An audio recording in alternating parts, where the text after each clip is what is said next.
Här är en annan typ av andragradsekvation. Vi ska undersöka när x2 är lika med 25. Metoden man använder här är att man tar kvadratroten ur båda leden. Det vill säga om man tar x2 som är vänsterledet i ekvationen och 25 som är högerledet. Tar man kvadratroten ur båda leden här så får man lösningen. Kvadratroten ur x upphöjt till 2. Kvadratroten är ju sådan att den neutraliserar det här upphöjt till 2. Så att roten ur x2 ger att man får x kvar här bara. Roten ur tar bort 2 kan man säga. Och roten ur 25 brukar bli 5. Här får man inte glömma bort att när man tar roten ur så får man både en positiv och en negativ lösning. Det vill säga man får inte glömma bort att det både är plus och minus 5. Vi visar här uppe i funktionen, eller ekvationen. Stoppar man in 5 där och tar det gånger sig själv. 5 gånger 5 så blir det 25. Men även minus 5 gånger minus 5 ger plus 25. Så både minus 5 och plus 25 är lösningar till den här ekvationen. Så man kan skriva att x1, den ena lösningen är 5. Och x2, den andra lösningen är minus 5. Två lösningar till ekvationen alltså.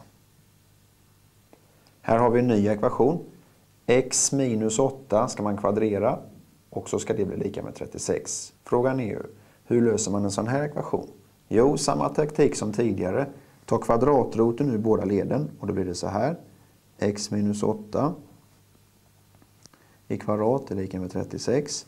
Och så tar vi kvadratroten ur hela vänsterledet och då blir det plus minus kvadratroten ur 36. Kvadratroten tar ju bort 2:an och kvar här blir det bara x minus 8. Och då ska det antingen vara lika med plus roten ur 36. Roten ur 36 blir 6. Så antingen ska det vara plus 6.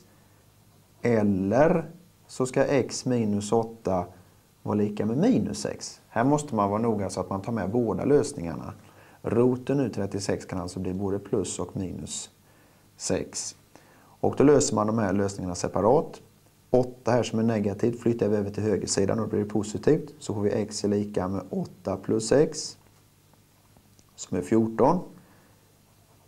Eller så är x lika med 8 minus 6. Tänk på att den minus 8 här blir positiv när man flyttar den till högersidan.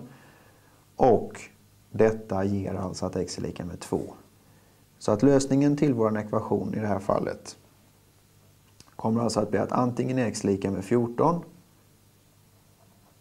eller så är x lika med 2. Man kan testa här uppe om man vill.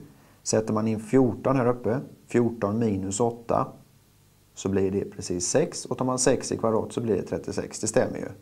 Sätter man istället in den andra lösningen som vi ansåg var x lika med 2. 2 minus 8, det blir minus 6. Och minus 6 gånger minus 6, det blir också plus 36. Så båda lösningarna stämmer. Både x lika med 14 och x lika med 2.